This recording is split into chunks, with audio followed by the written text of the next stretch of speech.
Bandang alas 11 ng umaga nitong Martes, Nobyembre 4, naggulat ang mga residente sa Barangay Sabod, Loreto, Agusan del Sur matapos masaksihan ang pagbagsak ng isang helicopter sa kanilang lugar. Ayon sa mga residenteng nakakita, bago pa bumagsak, napansin na nilang umuusok na ang makina ng naturang helicopter. Or kami mismo, among ginakitaan nga, ang chopper yun, naghinahinay siya ba, gikan siya diri nga side, paabot dito, naghinahinay gid siya og kanang lupad, kanang larga pa ingon dito sa unahan. And it, nakita na mo nga, nag-aso-aso gid ang iyang ikog. So, pag aso-aso ato, nag-expect na dahil nga, nahulog dahil sila. Ang katong chopper nga isa, nahulog siya. Kaya wala na may tingog, kalitra mong gidnawa ang tingog.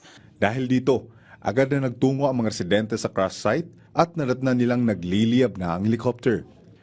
Abdan na mo dito ang kanang sunog na gid kaayo ang mga kuan, mga lawas, bungkag gid kayo ang moong chopper, wala na kuan mga sabad na adto na sa layo nga mga kuan. Area nagka-separate na, tapos ang mga mali tatuan na sa pika sa suba. Mula sa sentro ng Barangay Sabod, tinatayang 4 na kilometro pa ang layo ng lugar kung saan bumagsak ang helicopter. Ayon kay Kapitan Danny Sublan ng Barangay Sabod, matapos ang insidente, may mga gamit tulad ng ID at bala na ibinigay sa kanya. Inaabot sa akong balay unta nga muadto datong kandong valid ID sa pilutungan siguro unsa to, unya kay wala ko. Ang akong kapguna lang mo naka-receive. Agad namang rumesponde sa lugar ang mga ilang sundalo upang magsagawa ng search and retrieval operation sa mga biktima at masiguro ang seguridad sa crash site. Yung search and rescue team at ang kagamitan ng, lalo na ng Philippine Air Force natin, ng TUG-11, Philippine Air Force ay dinala po nila dito.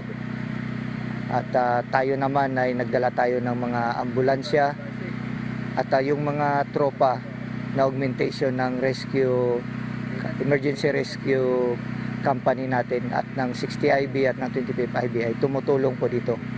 Again, to assist itong investigation team, joint search and retrieval team.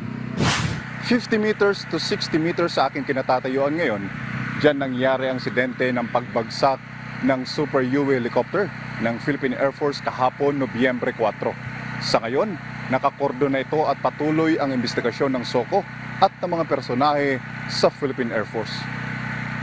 Kinabukasan, sa isinagawang Joint Investigation at Retrieval Operation ng Philippine Air Force, Scene of the Crime Operatives o SOCO, 10 Infantry Battalion at Philippine National Police, na-recover na ang 6 na bangkay mula sa crash site.